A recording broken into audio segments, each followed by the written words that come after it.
welcome to the online tutorial for Vidyavan Higher Secondary School. This video is for class 10 biology. In this video I am going to continue with the nervous system from the chapter 1. In this video I will continue with the reflex action portion. In my previous video I have told you what is reflex action, what is reflex arc, the components of the reflex arc. In this video I am going to discuss the types of reflex action. So you see there are two types of reflex action. Okay, one is conditioned reflex action and another one is unconditioned reflex action. Okay, conditioned and unconditioned. Conditioned means that is we are learning the reflexes acquired as a result of prolonged or repeated practice. Just like walking, okay, running, cycling, writing, reading, all these are conditioned. And unconditioned means it is inherited. It is present from the birth. We did not acquire it by learning. Suppose to a baby, if you will just clap your hands in front of the baby's face, he or she will suddenly close their eyes. This is unconditioned. You have not teach them about this. They have acquired it from the very beginning. Understood? So this is the thing. There is a scientist named Pavlov. Okay, he performed an experiment on this. He took a dog and he used to, first day he tried, give him a bowl of food. Okay, and what did he saw that the that dog is actually salivating.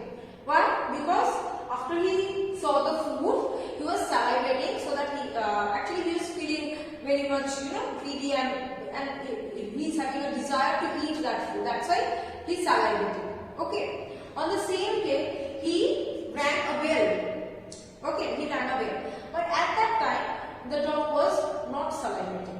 Okay. The next day, he gave the food and rang the bell at the same time. Now he saw that the dog was obviously salivating, but not by hearing the bell, but by seeing the food. Okay. Now he kept on doing this for a number of times, a number of days. After that, after some days, he rang the bell but did not provide the bowl of the food. He observed that by hearing that bell, that dog was salivating. Why? Why do you think so that he is going to salivate? Because he knew that when the bell will ring, he will get the food. He is conditioned to that. That means the bell is ringing. That means now I will get the food. And for that thinking, he is salivating. So this is an example of the conditioned reflex. Am I clear? Now the next topic is that importance of different reflexes in our everyday life. You just think blinking of eyes. Okay. So you just assume or presume whatever that whenever you are blinking, what are the things that are controlling the blinking of the eyes? First of all, the muscles, eyelids muscles. Okay.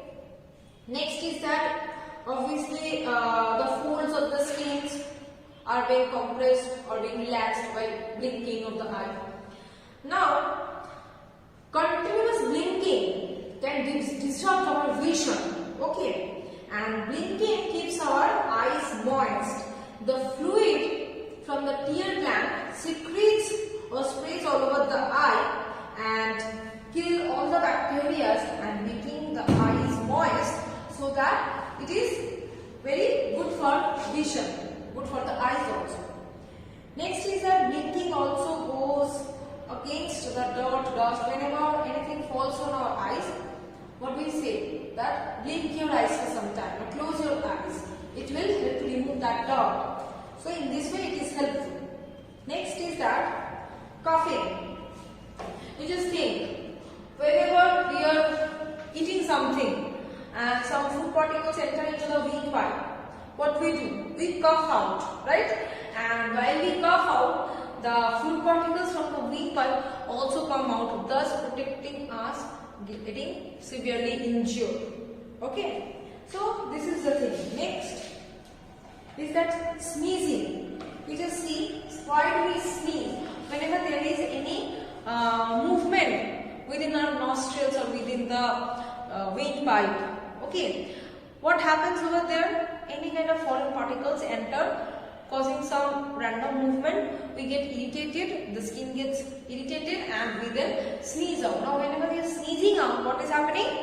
The foreign particle, the germs comes out, thus protecting our body. Okay, next coming to the eye portion. Eye is one of our sense organ, right? And it is the sense organ for whom? For the vision. Okay, it is the sense organ for the vision. It is a sense organ for our vision. Okay, now what are the functions of the eye? Obviously to see anything, to perceive color, to estimate any kind of distance, okay, to view anything, okay. And it is located in the deep cavities of the skull, and these cavities are termed as orbits. So eyes are located within the orbits of the skull, okay. Now this eye is having 3 coats, okay, or 3 layers. What are the 3 layers? First of all, coats of eye.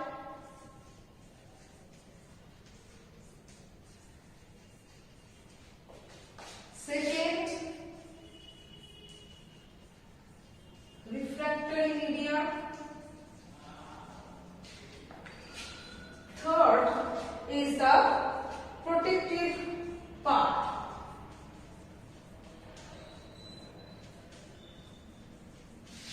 Okay, now coats of eye. What are the coats? So first one is the fibrous coat, which is having sclera and cornea. These two are the fibrous coat. Number 2 is the vascular coat. Now, what is the vascular coat of our eye? That is the choroid. Third is the nervous coat. And what is the nervous coat of our eye? That is the retina. Now coming to the refractory media, are the ones which is causing refraction of the eyes. So here number 1 is cornea. Number 2 is aqueous humor. Number 3 is vitreous humor, and number 4 is the lens. So these 4 are the refractory media of the eye. Now coming to the protective part, only 2 parts are there. One is eyelids, number 2 is conjunctiva.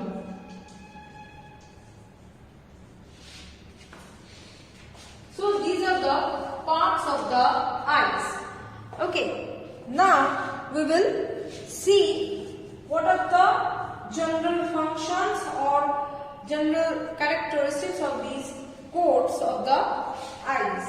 So first, fibrous coat, sclera and cornea. This cornea, it is the outermost white fibrous layer of the eyeball, situated at the anterior part, and the posterior part, which is situated behind the eyes, that is the sclera, okay, and which is quite fibrous in nature, and this cornea is called the window of the posterior fibrous coat is called sclera, and this sclera gives shape to the eye and prevents the light rays to pass through the eyes. It holds the light ray so that the images can be formed very perfectly. And this cornea, it is the window of the eye. It is allowing the amount of or how much amount of light should enter. Next, coming to the vascular coat, which is the choroid. Now, this vascular coat is of two types. It has divided into two parts. One is choroid, another one is the ciliary body iris. Okay. So, choroid, it is a black layer, forms the inner lining of the sclera. Okay. It is richly vascular, contains high melanin pigment. And what are the functions of it? It provides nutrition to the eyeball and it prevents the reflection of the extra light from the eyes. Now, this is the choroid portion is done. Now coming to the ciliary body. Now at the end, anterior end, the choroid forms a circular zone called ciliary body. Now the ciliary body actually helps in the contraction and the relaxation of the pupil. Okay, that means whether we are dilating the eyes or constricting the eyes, that diameter is being controlled by this ciliary body. Now coming to the iris. It is a circular contractile black colored disc present in between cornea and lens, which is called iris, and at the periphery it is continuous with the ciliary body, and at the center of the iris there is a circular aperture or hole which is called pupil. It regulates the amount of light entering the eye. So anything related to cornea actually regulates the entry of the light into the eyes. Next, coming to the third coat, that is the nervous coat or the retina. Now this layer is very much sensitive layer which is present at the posterior part and in between the choroid and the vitreous humor. It is composed of 10 layers, 1 pigment layer, 7 nervous and 2 limiting membranes. Now it is having light sensitive cells called photoreceptors. Now there are two types of photoreceptor cells. One is rod cells which are found at the peripheral part and cone cells which are found at the mostly at the central part. Now these rod cells and cone cells having the pigments rhodopsin and iodopsin. Now these are for different types of vision. Rod cells responsible for dim light vision, that means in small amount of light we can see the objects due to the rod cells, and cone cells are responsible for to see things in the bright light vision. Okay, so this is all about retina. Now coming to the refractory part. Now this refractory part. Now this before coming to the refractory part, there is another thing that I need to tell you. Two things actually. One is yellow spot, another one is the blind spot. Now yellow spot is the area of the eye where for the best vision. Okay, it is the area which is situated at the back of the eye. Okay, and it is just horizontal axis of the eyeball. It is called macula lutea or yellow spot, and it is having a small depression at the center which is called fovea centralis. Okay, and it is responsible for bright light vision, accurate vision, sharp vision, color vision, all this.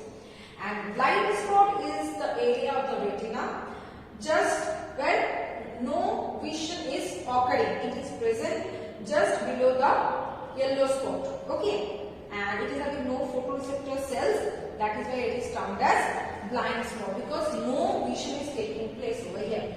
So I am keeping my video till this much, and in the next video I will continue with the eye part. Thank you.